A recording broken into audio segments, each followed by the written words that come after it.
રૂપિયા કઈ મફતમાં નથી આવતા.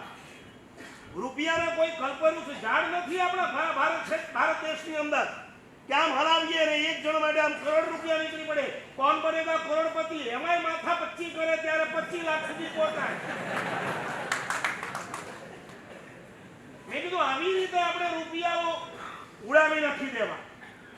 એ કરતા તો બેટર બહુ મગજમારી થઈ અને છેલ્લે મેં એક ડિસિઝન લીધું. જો વીઆર સેવા ગ્રુપ આપણા બલબુત્તા ઉપર આપણે ઊભું કર્યું તો આ ગ્રુપના કોઈ પણ સેવકને ક્યારેય કોઈ દુર્ઘટના થાય તો એને પણ સહાય આપણે આપણા બલબુત્તા ઉપર કરશું.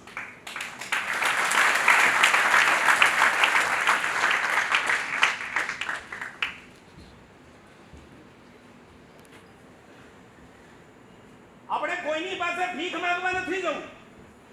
આપણે કોઈની પાસે આવ્યા હાથ નથી લંબાવવા. અને એને ટેસ્ટ લેવા માટે અહીં બેઠેલાઓને ખબર હશે, ગયા વર્ષે કરજણની એક નોનજૈન છોકરો હતો કે જે છોકરો વિહાર માટે નતો ગયો, મહાત્માના કામ માટે ગયો હતો. પાછો વળતા એક્સિડન્ટ થયું, બાઇક એનું બિચારાનું ઉડ્યું. ઓન ધી સ્પોટ ત્યાં છોકરો ખતમ થઈ ગયો. એનો બાપ એટલા સરસ વાક્ય બોલ્યો હતો, મારા દીકરાનું તો આયુષ્ય પૂરું થવાનું જ હતું. એ ગયો એનું મને દુઃખ નથી, એ કરતા મને આનંદ એ છે કે જતા જતા મહાત્માનું કામ કરતો ગયો.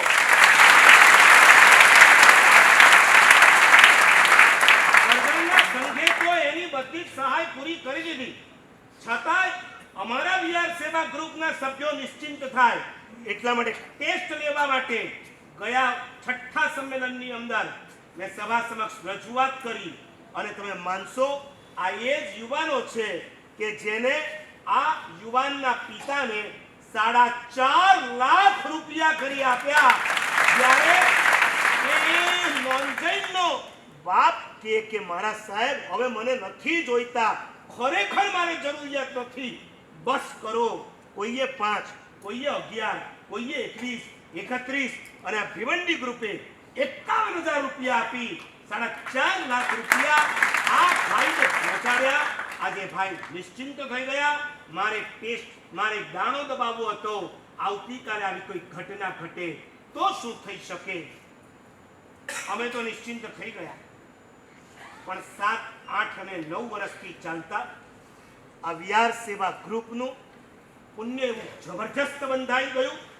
એ પુણ્યના પિંડના કારણે હજી તો 1.5 મહિના પહેલા આણંદજી કલ્યાણજી પેઢીની સાથે અમારા રૂપેશભાઈ વોરા અને એની ટીમે મીટિંગ શરૂ કરી.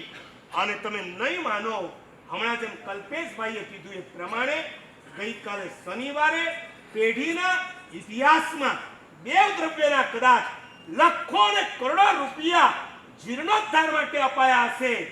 સાધારણના રૂપિયા આજ સુધીમાં પેઢીએ કેટલા વાપર્યા હશે આપણને ખબર નથી.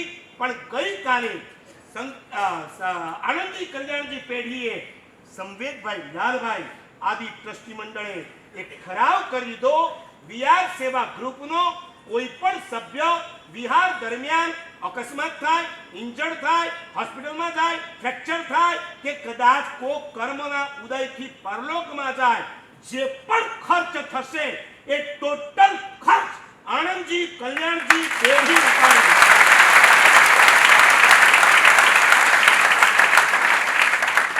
કેટલો થશે આપણને ખબર નથી.